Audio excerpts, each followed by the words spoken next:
Welcome back to The Division 2. In this video we are talking about the good, the bad and the cuddly. The only reason I've added the cuddly in is because I wanted to have a little play on words. I didn't want to call it the good, the bad and the ugly, but there is not anything that actually comes under the category of the cuddly or the ugly or anything like that. I'm literally going through the good and the bad of this game. There are a few things for the good, but the things for the bad, like hugely, I was going to say massively, but no pun intended, they massively outweigh the good things in the game. Don't get me wrong, there are some like really cool features, like the potential is there, it always has been, but they've never had the passion or anything like that to actually use that potential. I've been saying for a long time now, they should have taken the foundation of the Division 1 and just built upon it. Like, they should have just used what they already had. But they tried taking this completely different approach. And that's where we're going to start with the good. So the good, the first thing that comes into my mind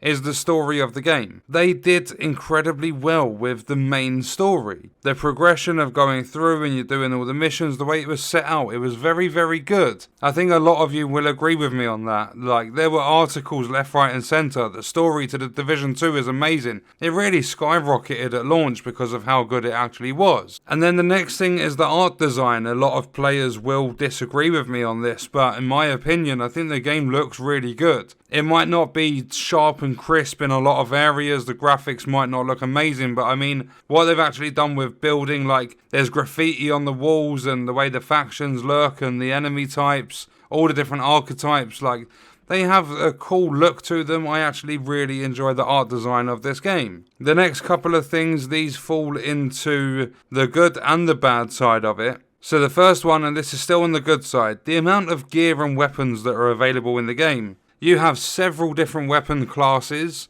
SMGs, shotguns, ARs, snipers, rifles, pistols. There might be a couple more that I've missed. But you have those, you have them in their normal, like, high-end / legendary sort of rarity. Then you have the exotics, and they all look completely different, like, they've got their own unique designs. They have different features and talents and attributes and stuff that they can have on them. And some of them feel good, some of them do feel as though they've not been thought about enough and there's been a lack of care with them. But you've got all the exotics, and then you've got 6 different categories of gear: masks, bags, chests, holsters, knees, gloves. You've also, within those, got exotic pieces of gear. You've got your standard high ends, you've got gear sets. There's a lot of different lootable items in this game, and I think that's good, but at the same time it goes into the bad, which we'll get into in a minute. But the next on the good is the amount of replayability in this game. The only reason I say that, because a lot of people will say, oh, it's not replayable at all. It is, because even though we get bored sometimes, we get frustrated, I've played the same missions hundreds and hundreds of times over. I've got over 1,500 hours in this game. It's almost like it's coming up to being my most played game ever. And I love and hate that at the same time. But it's like, there is a lot of replayability. Like, you can run the same mission 20 times over because you might be running a mission known as American History Museum. You might be running that and trying to take down the enemies for the tardigrade exotic. And if you don't get it, you're going to keep running back through and you're going to keep grinding, because that's all this game is. Like, you basically just farm and grind items, and you use those items to get your builds better so that you're more efficient, and you keep doing the same thing over and over again. I like what they're doing with the summit on the 20th of October. They're completely changing it around and actually adding replayability to it, although that is something that should have come a lot earlier on. But there is replayability there for most, if not all, things in the game. Even people playing the 8-player raids, they're finding ways to actually have fun going through the raids several times. Like, there are probably some people that have completed it over 100 times now. The second raid's been out for a little while. But then the final thing, and I pretty much mentioned this at the start, just the foundation of this game, as well as Division 1, but this game has a very good foundation to it as well. It's got potential to be incredible. The game is one of a kind, 100%. I'm not going to try and argue that. It's definitely one of a kind. There's nothing out there that competes with the Division. That's probably why the developers get away with so much wrong in this game, because they know there's nothing else that comes close to this. Players aren't just going to say, oh, I'm going to go play Anthem. It's a completely different experience. People can't even do it with Ghost Recon Breakpoint or Wildlands. It plays so differently to any other game in the world. So that itself is a positive and a negative. So just quickly, the cuddly part of this was just me taking the piss. I don't know how many of you heard about it, but there was an event called Ubisoft Forward. It was all Ubisoft. It was one of the biggest chances for developers to show off what they had for their games, any upcoming games and stuff like that. It was their biggest chance to shine. They had one job, and out of everything Massive Entertainment could have done, they decided to show off that they have these little rubber duckies and these little cuddly teddy bears, and they've placed them all around the world in their games so that they can remember when they've got something wrong with a game that needs fixing. I mean, they probably don't bother doing it anymore because they don't care about any of it. But they had all these little rubber duckies and teddy bears in place so that when there were bugs, they would place them in the game world and they would know that they had to go back to it and fix it. And it even went as far as them dressing up little ducks in their office and sitting them on their desks and stuff and having conversations. And when you're feeling down and you're finding it hard to develop, you have a chat with a little rubber duck and everything's fine. It's probably the most stupid thing I've heard for a very, very long time. I mean, we're all adults. These are qualified professional developers. They've got an education in this line of work. I would expect my 4-year-old son or my 2-year-old daughter to do something like that. Not fully grown adults, just my opinion. But now we're going to move into the bad side of it. And this is where the list is, I'm going to say double the size. It looks to be bang on double. But we're going to start off with the amount of gear and weapons in the game. It can be seen as a good and a bad thing for this game. Good because there's a lot of it, bad because there's too much of it. For an example, there are lots and lots of different gear sets, and they've only, months and months after having gear sets in the game, decided to split them up so that you can select each individual one as your targeted loot. Targeted loot is another bad thing in the game because it's not targeted, it's purely suggested. When you were going for targeted loot, you would think that's pretty much, if not, the only gear pieces that drop. That's not the case. You still run mission after mission, getting more random drops than you do targeted loot. But there's a lot of gear sets, they've only just decided to really try and split them up. There's a lot of brand sets, as a few of them at least are completely obsolete. No one runs that stuff anymore. Yet the developers will not remove from this game. They are just adding, and it's making the game worse and worse. And when I say worse and worse, I mean updates are seeming to bring back way more bugs from older times in the game than what they are fixing bugs in the game. For an example, I'm going to bring it up, I always do, the Revive Hive still doesn't work in this game. Pretty much all the skills are shoddy,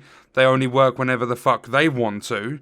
But I've said for a little while now, things like the M16A2, get rid of it. Nobody's really going to use it. You might have new players come in and try their luck, but I guarantee M16, they're going to do a max of 2 missions and then trash it. And then we have a bad side to the game for the amount of replayability in it. The only reason I'm saying is bad is because there's not enough. There's a decent amount within some parts of the game, but there are other parts that need a lot more. One of my biggest examples, besides the summit and the fact they're actually, in my opinion, making that replayable like properly now, besides that, I still have the same question I've had for months and months and months. Where is Legendary for the main missions of the game? Not the strongholds. They've got Legendary in the summit now. Where is Grand Washington Hotel? Where's American History Museum? Where's Lincoln Memorial? Where is the legendary difficulty for those missions? That would make people, like, it's the White Tusk. It's a whole different faction. That would give people an incentive to jump into those missions time and time again in order to test out the new enemy archetypes in there, to test out the way they work and their spawns and everything and get used to running the mission. So they're doing it over and over again. And it would just bring a new factor of replayability into the game, but they refuse to do things like that. The biggest asked for feature in the whole of the Division 2, and they refused straight up to add it into the game. And look at what's happened now. I guarantee Warlords come out as episode 3 like it was supposed to, and then for the big expansion or whatever, if they just had Survival as DLC, revamped a little bit from the original, I guarantee there would be a much bigger player base for this game right now. That is a 100% guarantee. Next up, on the bad side of things, you have the lack of care from the developers for the community as well as the game. I don't know if it's just me, because I badmouth them all the time, I talk shit about them basically, but it feels as though I've been muted by every single developer for this game on Twitter. I try and put out questions, I try and ask them questions and give feedback and stuff, and I'm never really rude about it on Twitter. I might have a little bit of sarcasm in some of my comments, but when I was asking questions way before all of the sarcasm and stuff started, I was still being ignored. Because for whatever reason, the people behind this game and the higher ups and everything, they don't like criticism. They really are, for that, I can't even think of how to word it, but basically for that reason, they are in the wrong line of work. Pretty much every single job you can get nowadays, you are going to get hate in some form. You could be stacking shelves and you'll have some idiot come into your shop and say, oh, I really don't like the way you just placed that on that shelf. You're always going to get it no matter where you go in life, so start accepting it. You're not perfect. Nobody in this world is. And I said this in one of my streams before, because people might come into my streams and hear me talking about other YouTubers and they'll think, oh, this person's just downright nasty. I sit there and I take the piss, but in a light-hearted way. I don't mean anything by it. I don't have anything against these people in real life. I don't know them, but I might have a difference of opinion with how they create their content. I mean, at the end of the day, it's my job, it's their job. I might not like how they do it. They might not like how I do it. But for those that are working on this game to be that picky and touchy and defensive about this game, it's ridiculous. And the fanboys, they're like, oh no, they're doing everything right in this game. No, they're not. It's by far the opposite end of the spectrum. There's a lot of stuff that they are doing wrong in this game. But about the content creators and stuff, I know that these people have it in them to give constructive criticism and feedback that would help the community. But they don't. They just sit there and continue to arse lick. And I've said this time and time again, I wouldn't give a shit if someone wants to make a video on me and say, oh, all you ever do is fucking moan all the time, whatever. I'll probably join in, sit there and have a laugh with you if you're going to take the piss out of me. So what? People have got to, the latest generation and, the last few years, people have just been getting so more butthurt every year. And it is getting worse and worse. People need to learn to just sit back, chill, relax, and just have a laugh about things. Yeah, I might get angry in my videos and stuff and scream and shout about the devs, but I don't do it in a way that there's a lot of anger, so my blood pressure's boiling and I'm going fucking ballistic basically. I do it in an angry tone. I'm a little bit frustrated on the spot, but after that I'm back to normal and playing other games and I'm chilling, just having fun, and I enjoy doing everything I do. I honestly wouldn't do it if I didn't enjoy it. But moving on from that, because honestly, every single topic I've written down, good and bad, I could sit there and talk about for hours and hours and hours on end. So the amount of bugs in this game, as I said, Revive Hive, it still hasn't worked properly ever since they launched the game. There are still bugs with enemies getting stuck indoors. There's enemies spawning out of the mission area. People are falling out of the new game mode, the summit. They're falling out of the map when they're spawning in, and it is crazy. There are so many different bugs in this game. Skills pretty much just have a mind of their own. They don't do anything that you direct them to do.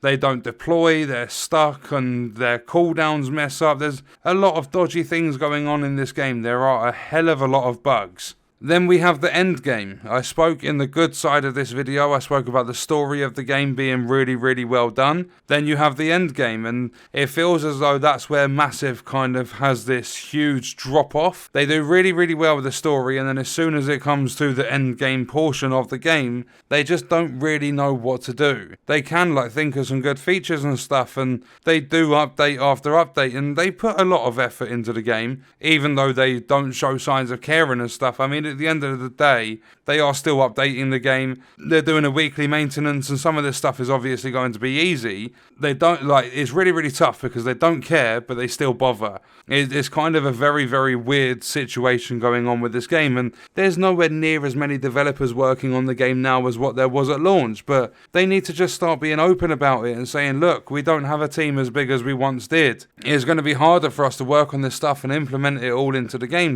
You just need to give us some feedback, we're going to listen, and we'll try and work together, community and developers, and we'll try and get the best game possible, because otherwise you're going to piss off so many people, you're not going to have a player base left. The end game absolutely sucked on this. That's where the numbers started dropping. Warlords got review bombed because it was such a shit show, and they don't really have a clue when it comes to the end game. The amount of time people put into this game for the lack of rewards and stuff, it's abysmal. It really, really is. And then next up we have the response to cheating and exploits. I wanted to bring this one up. It's still a very important one in my opinion. There was a damage glitch going around, and you could get your damage up to, I don't know, I think one of us got it up to like 80 million. Just like per shot base damage, 80 million damage. I hit a boss in the District Union Arena Stronghold for 400 million with one shot from my sniper. But a lot of players, not including me, got banned. They got banned for an entire week, and their accounts got rolled back 2 weeks. That was absolutely uncalled for. They sat there in a State of the Game live stream the following week saying, we 100% believe our systems were accurate and they done a really good job. Well, no, because I publicly put out a way to do this exploit and I showed 400 million damage on a boss. So they knew that I was doing this glitch, and I never got banned. I never got rolled back. I never lost any of my gear that I had earned in the previous 2 weeks or anything like that. And then once players were able to get back on the game and start grinding for their gear that they lost, everyone got a kick in the teeth. One of the community managers for the game decided to join up with one of the biggest influencers for the game, and instead of sticking to 4-man groups in the DZ, because that's what you're supposed to have, they were jumping into the same server, like they were trying to find each other's server, and they were running around the DZ as a 5-man group. That's against the game rules, it's classed as cheating, and absolutely nothing happened, probably because it was someone that was on the development team, like community manager. Nothing happened to the player that's just an influencer, like they're not a part of the dev team or anything.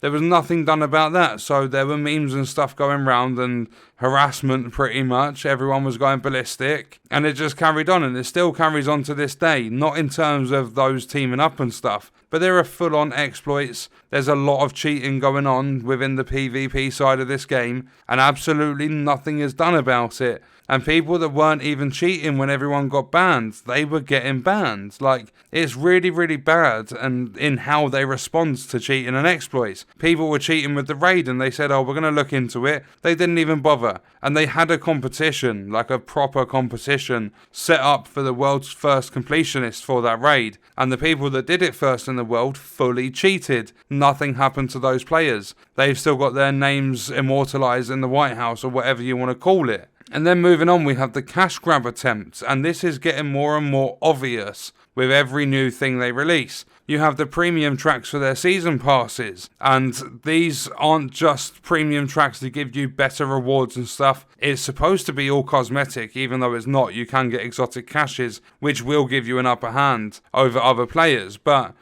pretty much every single item, besides maybe 3 or 4, and 3 of the, like if there is 4, 3 of them are just simply gear dyes, one of them being a mask. Besides those, every other thing can be obtained in the game. This premium track is going to cost you £10.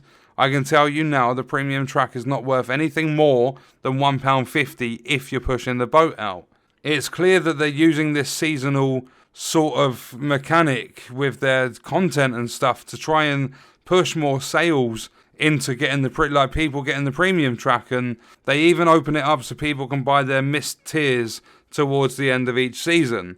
And then you also have the apparel events, and there's now 4 levels per apparel cash key that you get. There are 29 keys in total, so that's 116 levels you have to get all of these keys. And I'm sorry to break it to anyone, but if you've got a job, you've got a family, you're not a content creator, you don't have a lot of time on your hands, you're never going to get all of those keys. It's just far too much to ask for. It's over 70 million XP, and you have 3 weeks to do it. It's a very, very tough grind. I've been grinding for at least a few hours almost every single day, if not every single day. And I'm at like 13 keys. I'm not even halfway through yet. And then because of that, they always do like 3 weeks of being able to earn your keys, and then they do a final week for the event where you can buy the keys. And that's where they rely on the cash grab. And you have these stupid content creators that are out there fake hyping the event, trying to get more sales on it for the developers for whatever reason,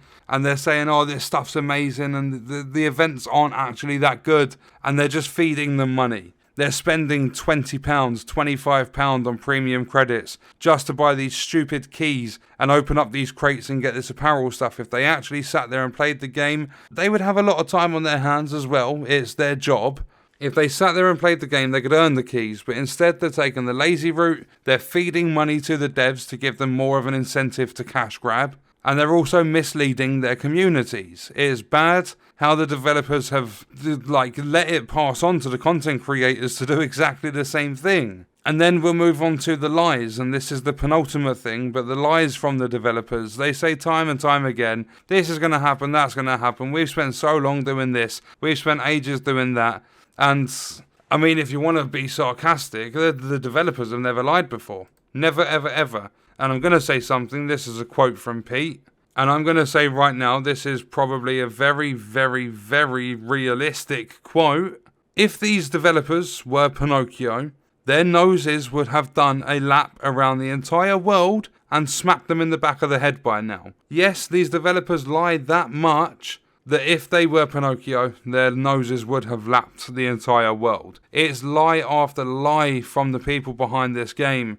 They said they're going to do all this stuff with random attributes matching the core. It's going to be 100% guaranteed. And they had spent weeks and weeks thinking of that number and thinking of how it's going to work. Then all of a sudden, immediate feedback over the course of 24 hours, they've changed their mind. And they've never since stated the percentage. I do believe it's around 60% for those of you wondering. But they've never publicly stated what that percentage actually is now. So it's either they're hiding it from us, they've not done too much to change it from the original values, or they've put it into a system again that they cannot control. Because there are systems in this game that they physically have no control over. Because, you know, everyone nowadays, when they create something of their own, they always put things in there that they can't control. And then moving on to the final topic of the video, I apologise for the length of it, but I thought I'd get this out because there are some good things in the game. I'm not going to take that away from the game. I absolutely love it. I wouldn't have put over 1,500 hours into it if I hated it. I just don't like the direction the developers have taken it. I really think they should have and could have done a much better job with this game. As I said, one of a kind, but they always cater to the wrong audience. The reason the Dark Zone got split up into 3 and you had the normalization is because of people complaining that they go onto the Division 1, they jump into the Dark Zone and they're having their ass handed to them. There used to be a skill gap in the Division 1. Yeah, you would have these gear pieces that would make you stronger, like meta pieces basically. Some gear sets and stuff that would make you stronger than people not running them. But at the same time, if you can't beat them, join them. Put that set together, and if you've got the better skill, you're going to win that fight. But players just decided to start moaning about it, so they put normalization and stuff into the game, and that basically took away the entire skill gap, and if you've got really strong weapons and someone hasn't, it basically balances them out, so that it's just a stupid fight. But then that started pissing off all the people that are there for the skill gap, so they ended up removing some of the normalization and they messed up all these features, and then they released enemies with the Warlords of New York. Like, there was a couple of new factions in the game and they were hitting really hard, but the different balancing they did just catered to people always moaning that it's too hard, and then there were people moaning that it's too easy, so they buff it all back up. And these developers don't have a vision for this game. They're just constantly balancing all the fucking time, and it gets really, really annoying because they have never found a balance. They are still changing loot and weapons and how their talents and stuff work and the percentages of everything, and it's changing all the time. And this game is 18 months old. There must be, and I'm not exaggerating, at least 5 or 6 different types of an audience that these developers are catering to. They can't just create their own vision. They can't just listen to all audiences collectively and come up with an idea to try and keep as many people happy as possible and not just select people. But on that note, before the video is extremely long, I'm going to leave it there. I want you to let me know your thoughts and stuff in the comments if there's anything you can add to the good and the bad side of the game. And I will see you in the next video. I hope you guys enjoyed it. Thank you for watching.